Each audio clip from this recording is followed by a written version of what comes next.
Hello guys, I'm from Peso SHLPH here and welcome to another video. Also, syempre shout out to the podcast listeners as well. I appreciate y'all.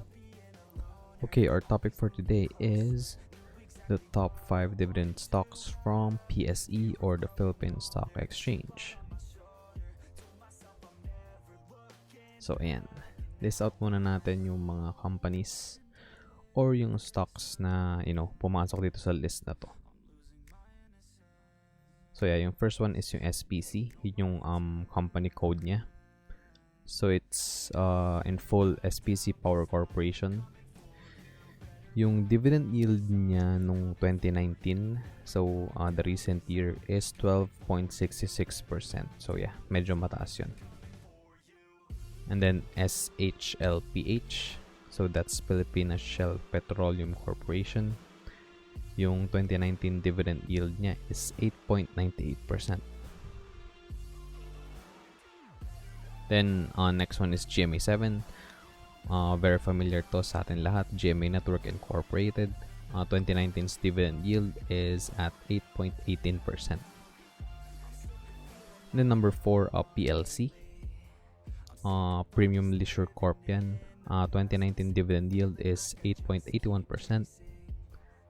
And of course, last but not the least, DMCI Holdings Incorporated. 2019 dividend yield is at 6.88%. Okay, so check natin sila individually, isa-isa. So ayan, yung SPC Power Corporation. Incorporation date niya is back in March 11, 1994. So that's more than 25 years ago, almost 26 years ago. And SPC Power was originated in 1994 under the name Salcon Power Corporation after a consortium formed and led by Salcon Philippines. It was awarded the contract for the rehabilitation, operation, maintenance, and management of the 203.8 MW Naga power plant. I think that's megawatts in Cebu. And then the company listed its shares in the Philippine Stock Exchange in 2002. So yeah, matagal na siya nasa PSE. It's 18 years na. And then in 2007, the company was renamed to its present form due to the entry of a new group of foreign and local investors. So ayan, the company's articles of incorporation were further amended in 2016 in order to engage in the business of selling, brokering, marketing, and aggregating electricity to end users. So yeah, medyo established yung company na to, and sa tingin ko it will last like more than 20 to 30 years pa. So ayan, isa siya sa top picks ko of dividend stocks in the PSE. Then ito yung last traded price niya, 8.69. So at the time of this video was prepared and recorded, yun 2.48% yung up niya on that day. And then ayan, ito yung dividends niya last 2019. So nung April, nagbigay siya ng 4 centavos per share, and then nung extra nung December last month lang, 7 centavos per share naman. Actually no, that's 40 centavos, I'm sorry, and that's 70 centavos. Yep, medyo nagkamali tayo doon, but it's all good. And then ito, papakita ko lang sa inyo na parang proof lang na meron ako nitong stocks na to. So 1,200 shares pa lang yung meron ako. Ayan, yun yung last traded price, nagmamatch siya 8.69. Yung average cost kung nung nabili ko siya, medyo matagal na kasi ito eh. I think 6 months ago, basta a few months ago pa. 6.6 lang. Kasama na dun yung taxes and then yung percentage ng BPI trade. Tapos, yung market value niya ngayon is 10.3k. Yung average cost nung binili ko siya is 7.9k lang, yung 1,200 shares. So yeah, yung unrealized profit and loss ko is nasa 2.3k, almost 2.4k. And yeah, yung percentage ng profit ko is 30% if ibebenta ko siya, which is hindi ko naman gagawin kasi yeah, part na siya ng portfolio ko and gusto ko lang i-juice out lahat ng dividends na ibibigay nila every year. Ayun. And yun, sana nga gusto ko pang bumili mas maraming shares kaso ayoko naman bumili ng nung hindi parang break even do sa una kong price na binili. Pagka bumaba siya, I mean, sana naman hindi, pero ayun, pagka medyo bumaba yung price niya, maging 6.6 ulit, ayun, mas bibili pa ako ng mas maraming SPC stocks. So let's move on to the next one. Yan, Philippine Petroleum Corporation. Sobrang tagal na nitong company na to. Incorporation date is January 9, 1959. So that's like 61 years ago. And then yun, yung company profile niya. Shell was incorporated in 1959 primarily to engage in the refining and marketing of petroleum products. The company operates the second largest distribution network and is one of the only two integrated refining and marketing companies in the Philippines. The company's association with Royal Dutch Shell PLC and its subsidiaries, or the Shell Group, gives it access to the group's fuel and lubricant technology and rights to use the internationally recognized Shell brand in the Philippine downstream oil industry. Okay. So, and medyo down siya nung time na to. Nung, I think, yesterday ko siya tinignan. 33.4 lang yung price niya per share. So, that's minus 1% on that day lang naman. And then, ito. Ayan.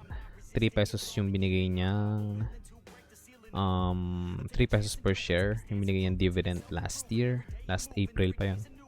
And then yan, for sure mabibigay ulit yan this April 2020. And then ito. Meron akong 600 shares ng Shell. Ayan, yung average cost nung nabili ko siya is 32.39. So yan, medyo nagkaroon na rin ako ng unrealized profit dito, 423. And yeah, 2% growth din. And syempre, hindi ko naman siya ibebenta kasi dividend paying stock to. So, I won't really sell this one anytime soon. And yeah, since yun nga 61 years na itong company na to, sa tingin ko tatagal pa to in the next 50, 60, 70 years. Okay. Next one is GMA7, GMA Network Incorporated. Yeah, ito, sobrang tagal na rin itong company na to. So, that's 70 years ago. June 14, 1950 siya na-incorporate. So, tingnan natin yung company profile. So, yung GMA Network was founded by Robert LaRue Stewart in 1950 as Republic Broadcasting System. So, iba pa yung pangalan niya before. With DZBB as its flagship AM radio station. So, the company ventured into television industry in 1961 and broadcasted on Channel 7. So, yeah, yun yung alam natin. Channel 7 yan. In the Greater Manila area, Felipe L. Gozon, Menardo R. Jimenez, and Gilberto M. Duavit took over the company in 1974, which was eventually renamed to its present form in 1996. Yan, yung ownership of the company's shares was open to the public through its listing in the Philippine Stock Exchange in 2007. Yan, yung isang figure dito na medyo familiar is si Gozon, si Attorney Gozon. Yeah, he's one of like the richest people in the Philippines, I think. And yeah, yung last traded price niya on the time of the recording is 5.5 pesos per share.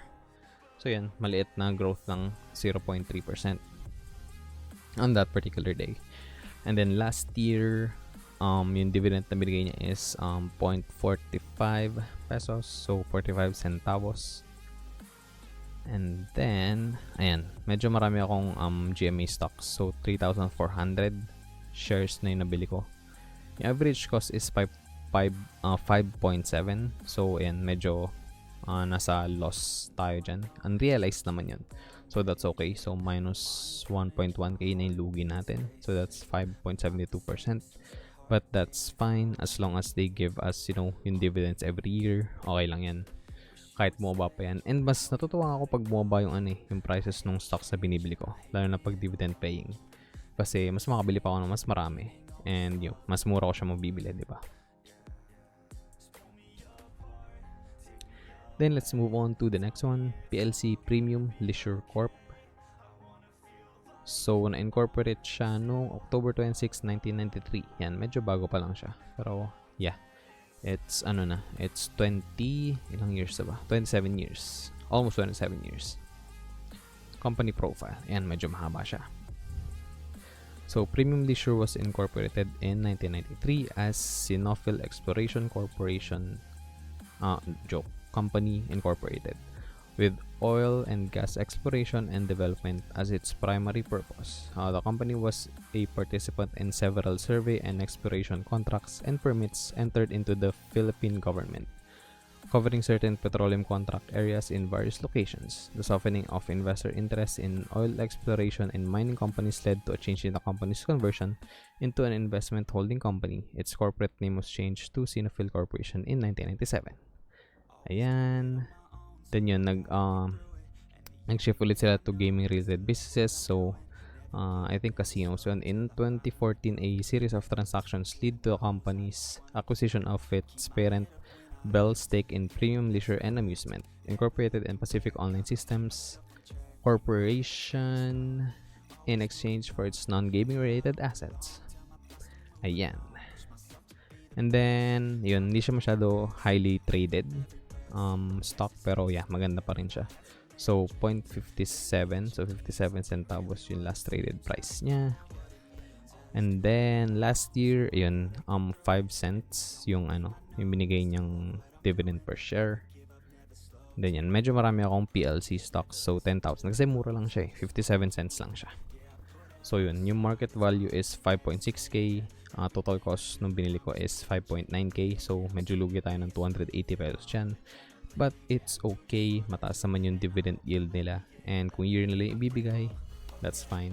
And yun nga, pagka nasa negative side tayo, mas maganda yan kasi mas nagbumura yung stock and you can buy more of it. Alright. So, ayan. Last stock na tayo. DMCI Holdings Incorporated. So, ayan. Ka-year ko pala to. March 8, 1995 siya na-incorporate. Yeah. 24 years ago. So, ayan. Alam nyo ni age ko. I'm 24 years old. Kaka-24 ko lang last Christmas yun. Pasko yung birthday ko. Lol. Trivia lang. And then, yun. Yung DMCI Holdings was incorporated on March 8, 1995 as a holding company to consolidate all construction business, construction component companies, and related interests of the Consunji family. Okay, so yun yung family na nag-own sa DMCI. Its ownership was open to the public through an initial public offering on the same year. Wow, ang bilis ah. So 1995 din sila nag-IPO. Nice one. That's interesting.